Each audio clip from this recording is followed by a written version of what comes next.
नालंदा विश्वविद्यालय के नए कैंपस के उद्घाटन के बाद पीएम मोदी संबोधित कर रहे हैं। सीधा वहीं लिए चलते हैं। अंधकार से भर दिया था,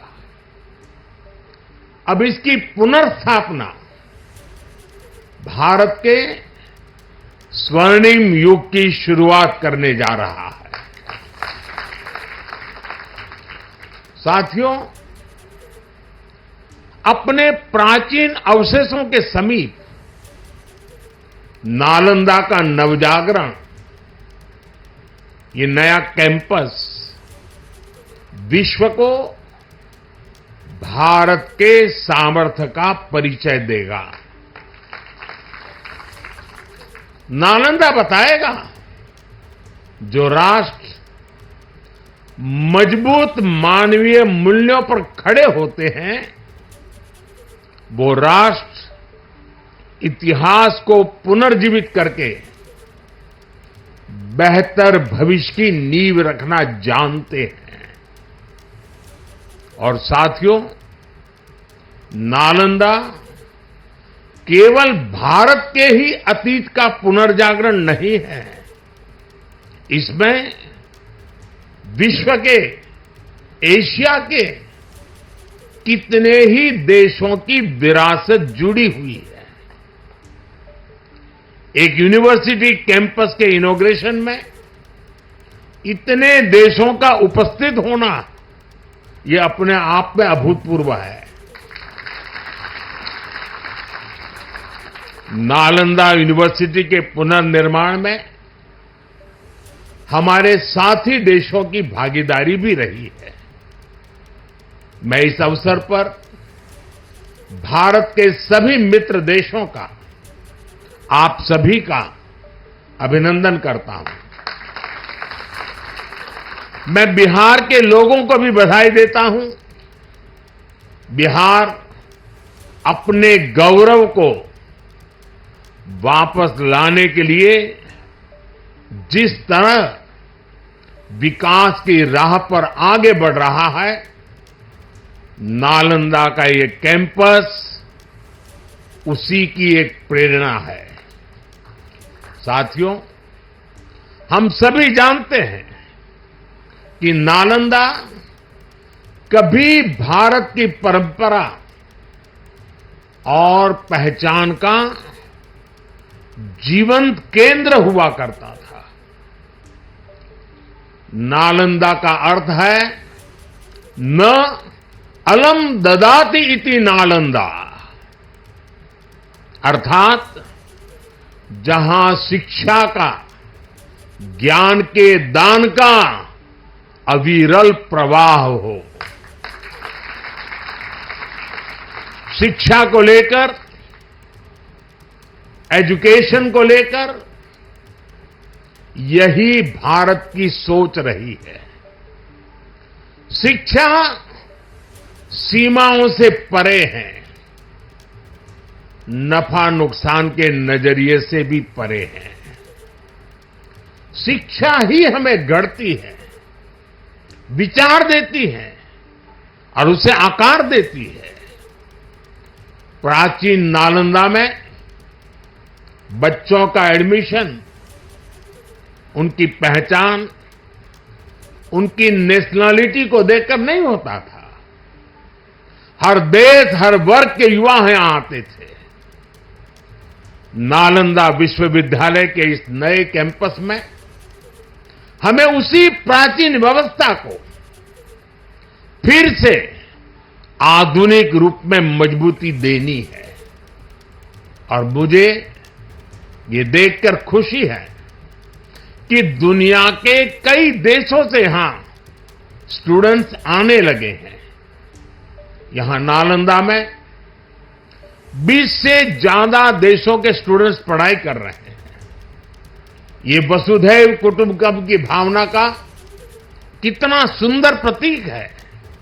साथियों, मुझे विश्वास है आने वाले समय में नालंदा यूनिवर्सिटी फिर एक बार हमारे कल्चरल एक्सचेंज का प्रमुख सेंटर बनेगी। यहां भारत और साउथ ईस्ट एशियन देशों के 8 वर्ग के डॉक्यूमेंटेशन का काफी काम हो रहा है। यहां कॉमन आर्काइवल रिसोर्सेज सेंटर की स्थापना भी की गई है। Nalanda university ASEAN India university network बनाने की दिशा में भी काम कर रही है। इतने कम समय में ही कई लीडिंग ग्लोबल इंस्टीट्यूशंस यहां एक साथ आए हैं। एक ऐसे समय में जब 21वीं सदी को एशिया की सदी कहा जा रहा है, हमारे ये साझा प्रयास हमारी साझी प्रगति को नई ऊर्जा देंगे। साथियों, भारत में शिक्षा मानवता के लिए हमारे योगदान का एक माध्यम मानी जाती है। हम सीखते हैं ताकि अपने ज्ञान से मानवता का भला कर सके। आप देखिए, अभी 2 दिन ही के बाद ही 21 जून को इंटरनेशनल योगा डे है। आज भारत में योग की सैकड़ों विधाएं मौजूद है। हमारे ऋषियों ने कितना गहन शोध इसके लिए किया होगा, लेकिन किसी ने योग पर एकाधिकार नहीं बनाया। आज पूरा विश्व योग को अपना रहा है। योग दिवस एक वैश्विक उत्सव बन गया है। हमने अपने आयुर्वेद को भी पूरे विश्व के साथ साझा किया है। आज आयुर्वेद को स्वस्थ जीवन के एक स्रोत के रूप में देखा जा रहा है। सस्टेनेबल लाइफस्टाइल और सस्टेनेबल डेवलपमेंट का एक और उदाहरण हमारे सामने है। भारत ने सदियों तक सस्टेनेबिलिटी को एक मॉडल के रूप में जीकर दिखाया है। हम प्रगति और पर्यावरण को एक साथ लेकर चले हैं। अपने उन्हीं अनुभवों के आधार पर भारत ने विश्व को मिशन लाइफ जैसा मानवीय विजन दिया है। आज इंटरनेशनल सोलर अलायंस जैसे मंच सुरक्षित भविष्य की उम्मीद बन रहे हैं। नालंदा यूनिवर्सिटी का एक कैंपस भी इसी भावना को आगे बढ़ाता है। ये देश का पहला ऐसा कैंपस है जो net zero energy, net zero emissions, net zero water and net zero waste model पर काम करेगा। अप्प दीपो भव के मंत्र पर चलते हुए कैंपस पूरी मानवता को नया रास्ता दिखाएगा।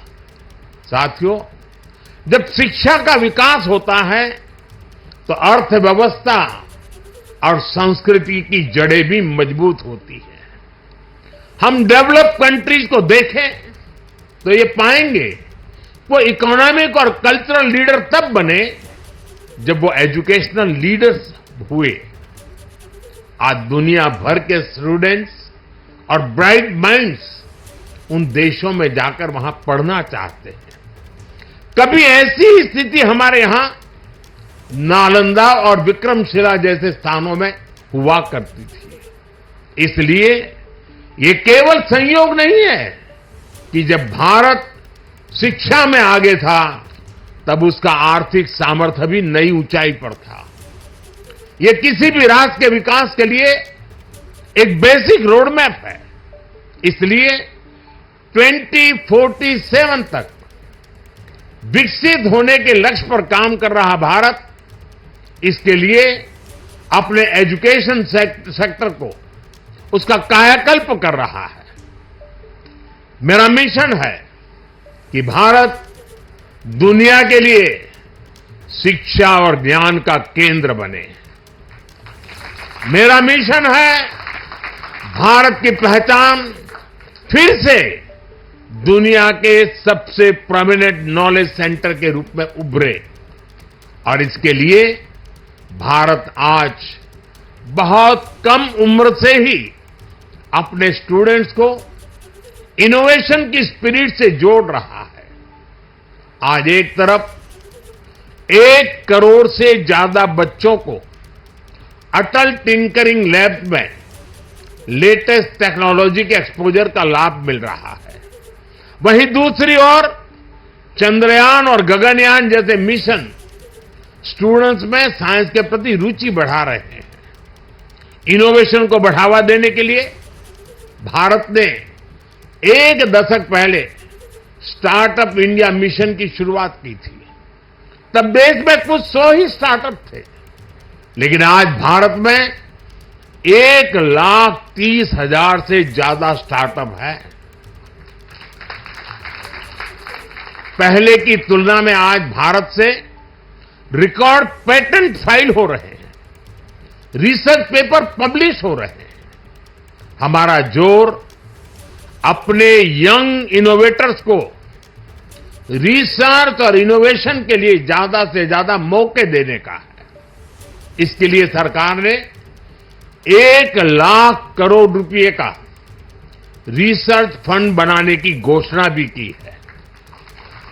साथियों, हमारा प्रयास है भारत में दुनिया का सबसे कॉम्प्रिहेंसिव और कंप्लीट स्किलिंग सिस्टम हो, भारत में दुनिया का सबसे advance research oriented higher education system हो।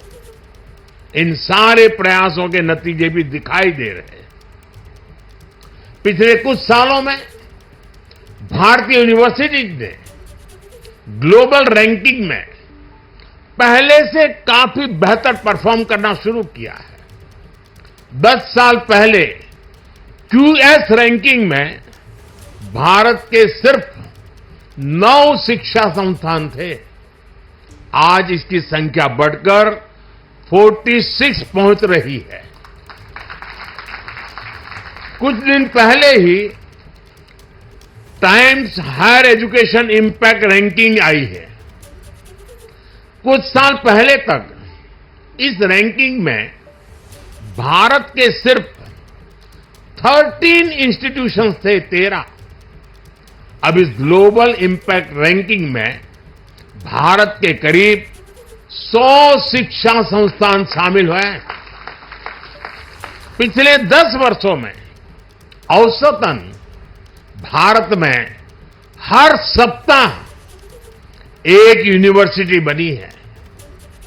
भारत में हर दिन एक नई आईटीआई की स्थापना हुई है।